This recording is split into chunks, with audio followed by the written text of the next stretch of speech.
Once upon a time, in a beautiful land far away, lived a happy young girl named Ella. Ella lived with her father, who loved her very much. Their days were full of sunshine. Higher, Daddy, higher! But sadness came when her father passed away, leaving Ella all alone. Her stepmother, Lady Tremaine, was cold and unkind. She took over the house. She brought her two daughters, Anastasia and Drusilla, who were loud and messy. They treated poor Ella like a servant. They even changed her name. The ball is tonight, Ella. Enjoy your scrubbing. Look at her. She is covered in cinders and dirt. Let's call her Cinderella. Yes, Cinderella the maid. From that day on, Cinderella worked from sunrise to sunset. She cooked the meals, washed the dishes, and cleaned the clothes. Yet, despite their cruelty, Cinderella remained kind and gentle. Don't worry, little friends. Someday, things will be better. Cinderella lived in a dusty attic high up in the tower. She dreamed of a life where she could be free and happy. One morning, a royal messenger arrived with exciting news. Hear ye! Hear ye! The king is hosting a royal ball. Every maiden in the kingdom is invited to meet the prince.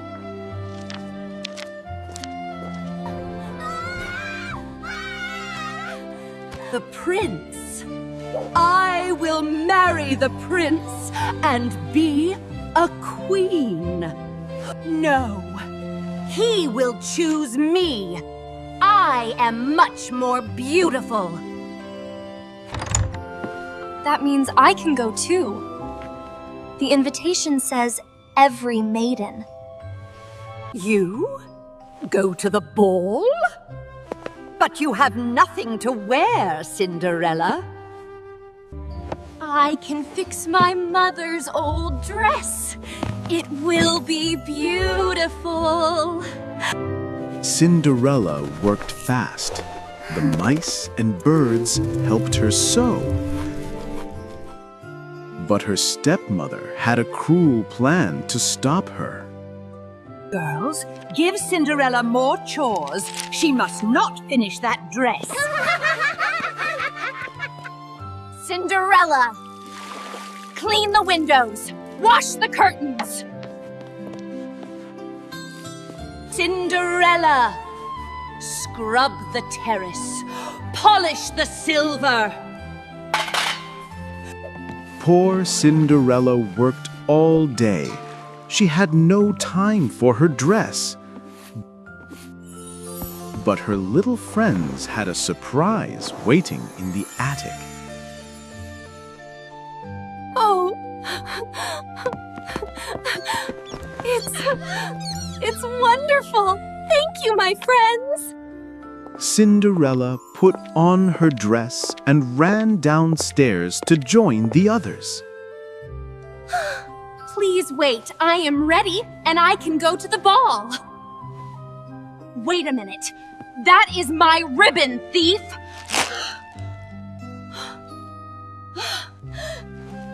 And those are my beads. Yeah! You stole them!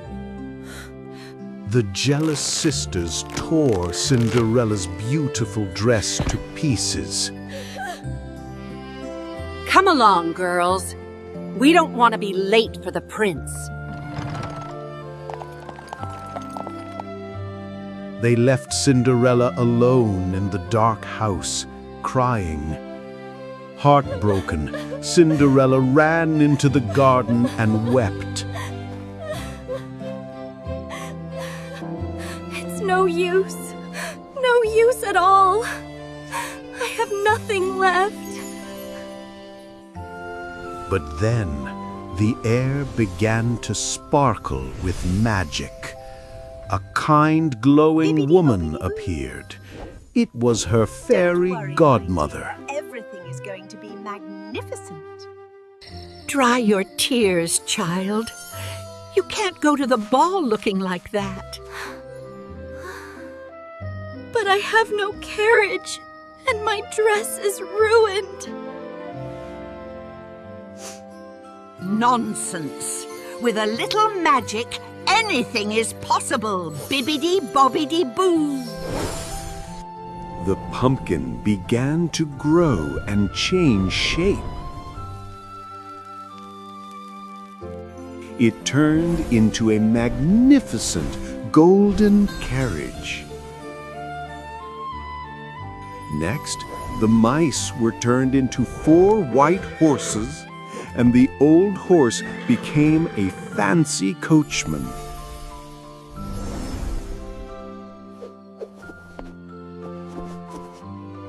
It's beautiful. But my dress? Good heavens, child. We can't have that. Stand still. The magic swirled around Cinderella like a glittering wind. Her rags vanished, and a stunning blue gown appeared, and on her feet 2 slippers made of pure glass. It's like a dream. A wonderful dream come true. But listen well. The magic only lasts until midnight. When the clock strikes 12, everything will turn back. I understand.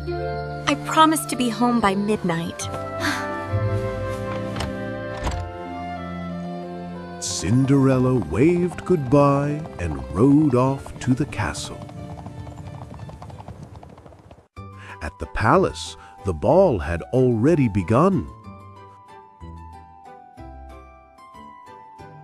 The prince was bored. He hadn't found anyone special. Then the music stopped.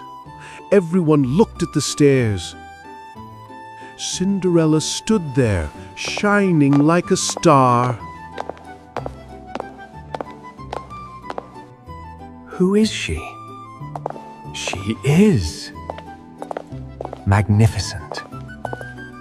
The prince walked straight to her and bowed. They danced across the floor.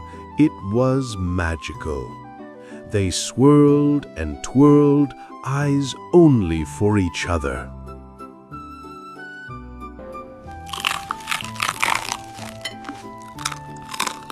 Who is that girl? I've never seen her before. The prince likes her. It's not fair.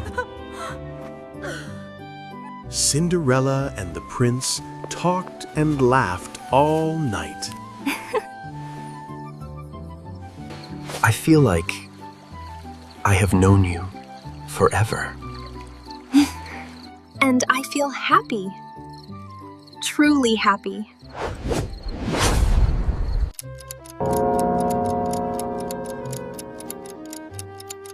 Oh no, it's midnight. I must go.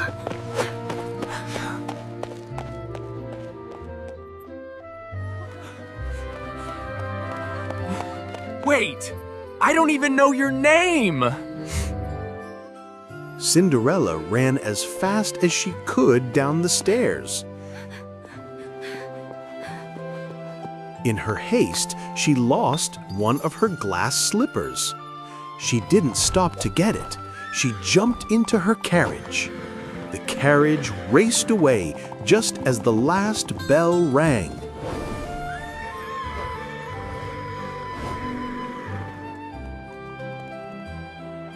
She is gone, but she left this. The magic faded.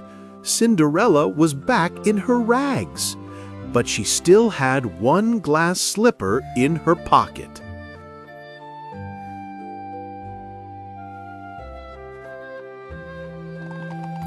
The next day, the king ordered a search.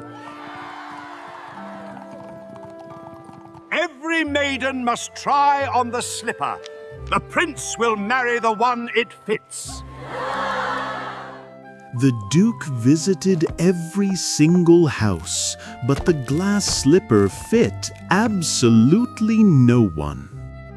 After a long search across the land, the Duke finally arrived at Cinderella's forgotten home. My daughters are the only ones here. There is no one else. But Cinderella was trapped. Her stepmother had locked her away, high up in the attic. Her loyal mouse friends saw her trouble and knew they needed a plan to set her free. It fits. It fits! It fits! Push harder! My turn. I have dainty feet. Quietly and quickly, the brave mice stole the attic key right from the stepmother's watchful eye. They raced upstairs and, with all their might, slid the key under Cinderella's locked door. Cinderella instantly unlocked the door. She ran downstairs as fast as she possibly could. Wait. May I try on the slipper? Madam, my orders are every maiden. The wicked stepmother tried one final spiteful trick to interfere. The glass slipper fell, shattering instantly into many tiny pieces. Oh dear. Now there is no slipper. What a shame. Don't worry. I have the other one. Cinderella showed the matching slipper. She put it on and it fit perfectly. It is you. You are the princess. Because of her kind heart, Cinderella graciously chose to forgive her stepfamily. She returned to the royal palace where the overjoyed prince was waiting for her. Soon after, joyful wedding bells rang out across the entire kingdom. Cinderella and the prince were married in a beautiful and grand royal ceremony. Standing together, they promised to love and cherish one another forever.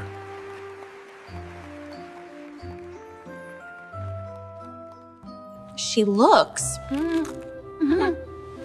beautiful. Yeah. I guess she does.